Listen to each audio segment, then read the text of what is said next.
Pernahkah Anda membayangkan sebuah stadion yang dibangun untuk kemegahan Olimpiade, lalu berubah menjadi markas klub sepak bola yang, ya, penuh kontroversi?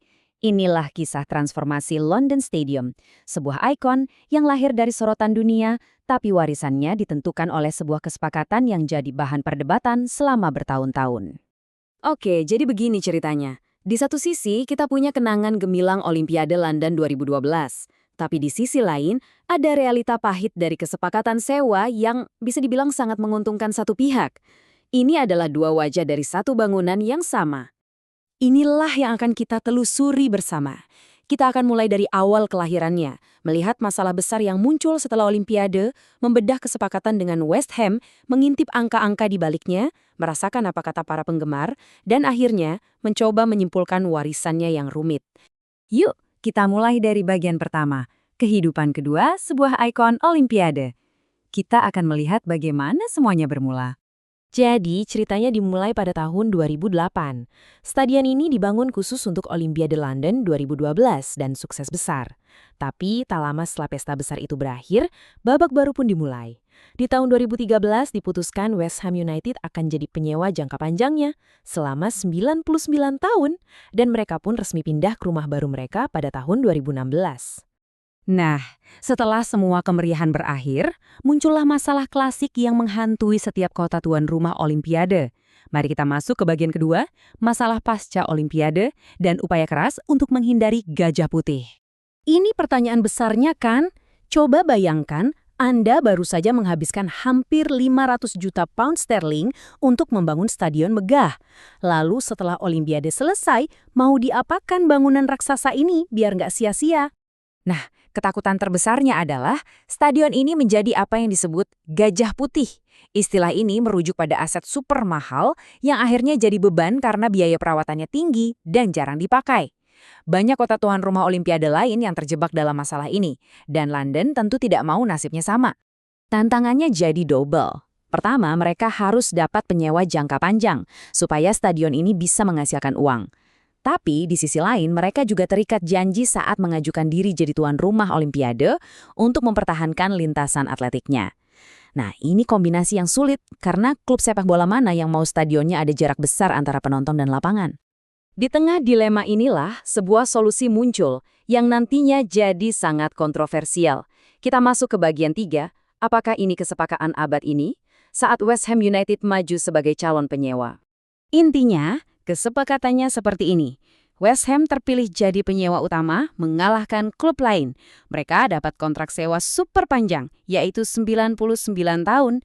Stadionnya akan dirombak total jadi arena serbaguna, dan West Ham pun bersiap pindah pada tahun 2016. Kelihatannya bagus kan? Tapi, di balik kesepakatan itu, ada angka-angka yang bikin banyak orang geleng-geleng kepala. Nah, sekarang kita masuk ke bagian paling panas, membedah angka-angka. Siapa sih yang sebenarnya menanggung biayanya?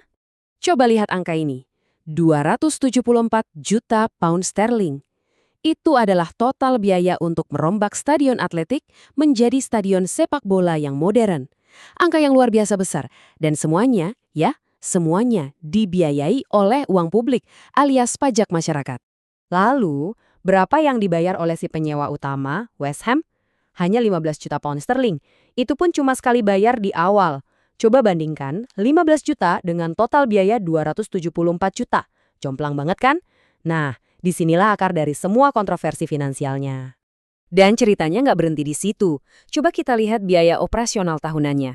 West Ham memang membayar sewa dasar sekitar 2,5 juta pound setahun. Yang lucunya, bisa berkurang setengahnya kalau mereka terdegradasi. Tapi lihat di sisi kanan. Biaya keamanan pertandingan, perawatan lapangan, listrik, air, kebersihan, itu semua ditanggung oleh pemilik stadion alias publik. Bahkan soal pendapatan dari hak penamaan stadion pun diatur sedemikian rupa. Jadi, dari sponsor nama stadion, 4 juta pound pertama itu 100% masuk ke kantong pemilik stadion. Kalau ada pemasukan lebih dari itu, barulah sisanya dibagi dua, 50-50 antara pemilik dan West Ham. Oke, cukup dulu soal uang. Sekarang mari kita beralih ke sisi manusianya. Gimana sih rasanya nonton pertandingan di stadion ini? Nah, kita masuk ke bagian kelima, sebuah rumah bukan kediaman, di mana ada perbedaan besar antara pendapat fans dan para ahli. Di awal kepindahan mereka, banyak sekali keluhan dari para penggemar West Ham. Mereka yang terbiasa dengan atmosfer yang intim di stadion lama mereka, Upton Park, merasa aneh. Lintasan atletik yang masih ada menciptakan jarak yang terasa sangat jauh antara tribun dan lapangan yang katanya merusak atmosfer pertandingan. Anehnya, di tengah semua kritik dari penggemar, datang pengakuan dari pihak yang tak terduga. Sekelompok arsitek profesional justru menobatkannya sebagai stadion terbaik tahun ini. Mereka memuji betapa suksesnya transformasi dari Stadion Olimpiade menjadi arena multifungsi. Ini benar-benar sebuah paradoks yang menarik, kan? Tentu saja, keluhan para penggemar didengar. Seiring waktu, berbagai perbaikan dilakukan. Mereka memasang atap baru, kursi diubah menjadi warna khas klub, dan tribun diberi nama legenda-legenda West Ham. Yang paling penting, tribun bawah direnovasi agar bisa digeser maju, membuat penonton lebih dekat dengan lapangan. Perlahan tapi pasti, stadion ini mulai terasa seperti rumah. Nah, setelah melihat sisi finansial dan sisi pengalaman penonton, kita sampai pada kesimpulan dari cerita ini. Mari kita bahas di bagian terakhir, warisan yang rumit. Apakah ini sebuah proyek visioner atau sekedar tawar-menawar yang luar biasa? Jadi, kita dihadapkan pada dua narasi yang sangat berbeda. Di satu sisi, ini bisa dilihat sebagai proyek warisan yang visioner. London berhasil menghindari nasib gajah putih, menciptakan aset komunitas yang hidup, dan ikut mendorong pembangunan di area London Timur. Tapi di sisi lain, bagi para kritikus, ini adalah kesepakatan sekali seumur hidup bagi West Ham. Mereka dapat stadion kelas dunia dengan biaya kontribusi dan sewa yang sangat kecil. Sementara sebagian besar biayanya ditanggung pembayar pajak.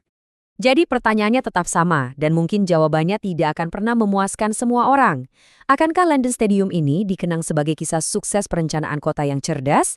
Atau sebagai kisah tentang bagaimana sebuah klub sepak bola berhasil mendapatkan kesepakatan terbaik sepanjang masa dengan uang publik? Jawabannya mungkin tergantung dari sisi mana Anda memilih untuk melihatnya.